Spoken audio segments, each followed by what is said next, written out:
Nada demi nada suara angklung selalu menciptakan harmoni getaran yang luar biasa bagi para pendengarnya.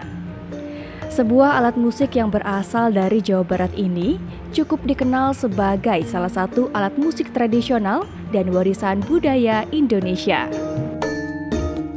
Di Kota Bandung, sejak tahun 1966 hadir Saung Angklung Ujo. Didirikan oleh Ujo Ngalagena atau yang akrab disapa Mang Ujo bersama istrinya Uum Sumiati yang sama-sama memiliki keinginan melestarikan seni dan budaya tradisional Sunda, khususnya alat musik angklung. Sampai akhirnya Saung Angklung Ujo lahir dan berdiri. Lebih dari setengah abad, Saung Angklung Ujo berhasil bertahan, bahkan menjadi destinasi yang gaungnya terdengar hingga mancanegara. Dari waktu yang tidak singkat itu, pengelolaan Saung Angklung Ujo pun berganti. Ada sosok yang selama 3 dekade terakhir ini menjadi nakoda. Dialah Taufik Hidayat Ujo, anak ke-9 dari 10 bersaudara, sekaligus putra dari pendiri Saung Angklung Ujo, almarhum Ujo Ngalagena. Sejak tahun 1995, amanah besar itu dititipkan kepadanya. Kini, Taufik bukan hanya menjaga warisan sang ayah, tapi juga membuktikan bahwa angklung bisa terus bergema, bahkan di tengah badai pandemi COVID-19 yang nyaris membuat Saung Angklung Ujo gulung tikar. Bagi Kang Opik, sapaan akrab Taufik Hidayat Ujo, mengelola Saung Angklung Ujo adalah sebuah perjuangan.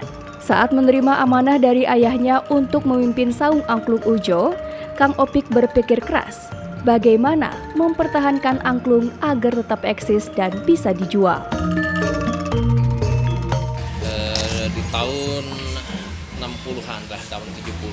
Kemudian saya alhamdulillah diberi amanah oleh Bapak dan keluarga untuk memimpin saung ini dari tahun 1995 gitu. Jadi amanahnya adalah sebetulnya bagaimana supaya saung angklung ini dengan angklungnya tetap hidup dari generasi ke generasi, begitu kan.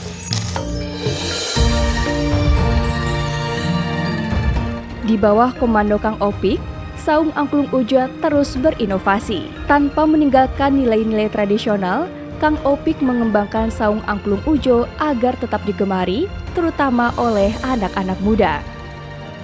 Lewat inovasi-inovasi itulah, angklung semakin membumi hingga mancanegara. Bahkan juara dunia MotoGP Marc Marquez pernah berkunjung ke Saung Angklung Ujo dan memainkan alat musik dari bambu itu secara bersama-sama.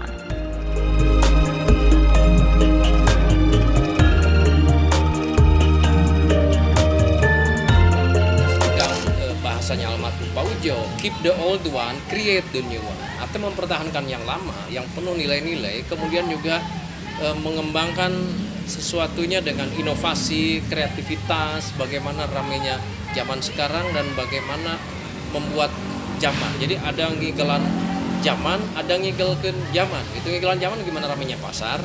Kalau ngigelan zaman kita menjadi trendsetter, kita yang bikin pasar.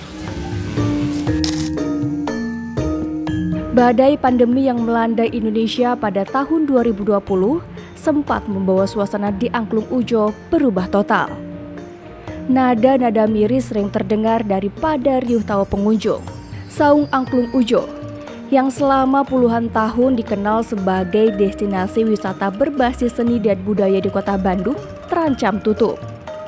Pemasukan menurun drastis karena pembatasan aktivitas masyarakat, membuat operasional sehari-hari kian terseok-seok. Masa tersulit saung ya ketika COVID ini kan terus terang ya. Jangankan untuk menggaji pegawai, untuk biaya sehari-hari kita juga susah. Dan saung angklung tetap dipertahankan untuk tidak dijual. Karena amanah saya, bapak saya itu sangat harus hidup dari generasi ke generasi. Nah, jadi untuk mempertahankan itu ada apa ya? Saya malam-malam nangis. Untuk apa? Biar siang-siang atau pagi-pagi saya pinjam ke orang secara personal, atau saya minta pekerjaan kepada pemerintah, tidak dalam kondisi yang sedih. Saya harus pulang.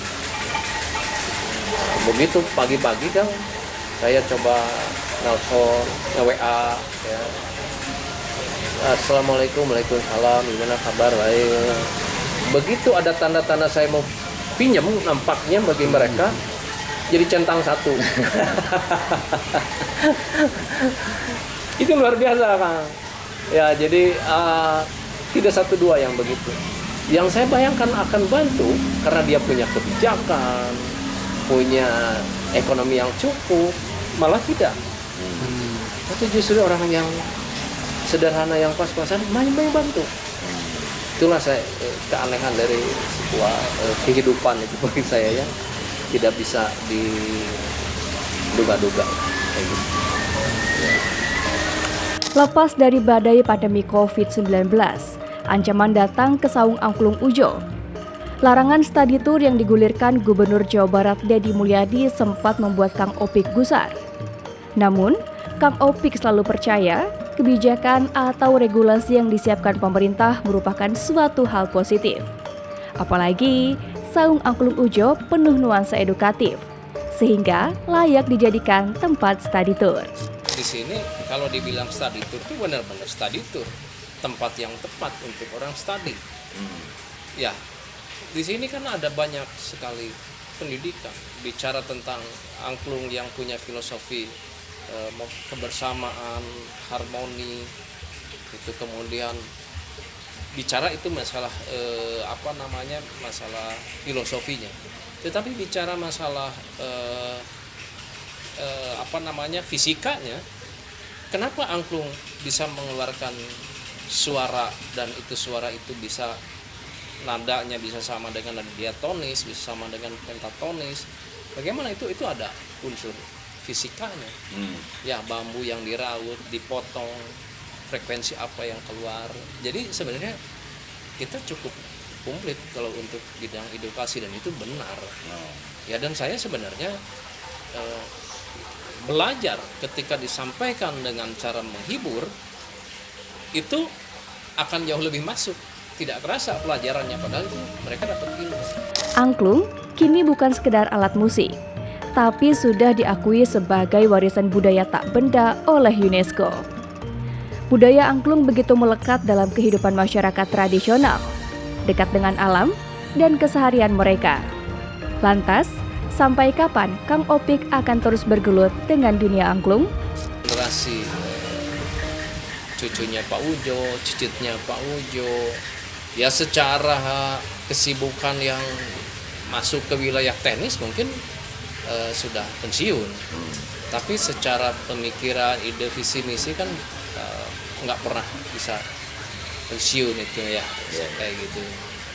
Jadi saya berharap ya sampai dengan tutup usia saya harus bisa berbuat untuk bisa mempertahankan dan mengembangkan Saung Ujo dengan generasi-generasi berikutnya yang juga sudah mendapat amanah. Begitulah Kang Opik. Nyaris seluruh hidupnya ia dedikasikan untuk angklung. Di tangan Kang Opik, Saung Angklung Ujo bukan hanya tempat pertunjukan. Ia menjadi saksi hidup perjuangan, cinta, dan dedikasi seorang anak yang ingin memastikan setiap bunyi angklung tetap menginspirasi tanpa mengenal zaman.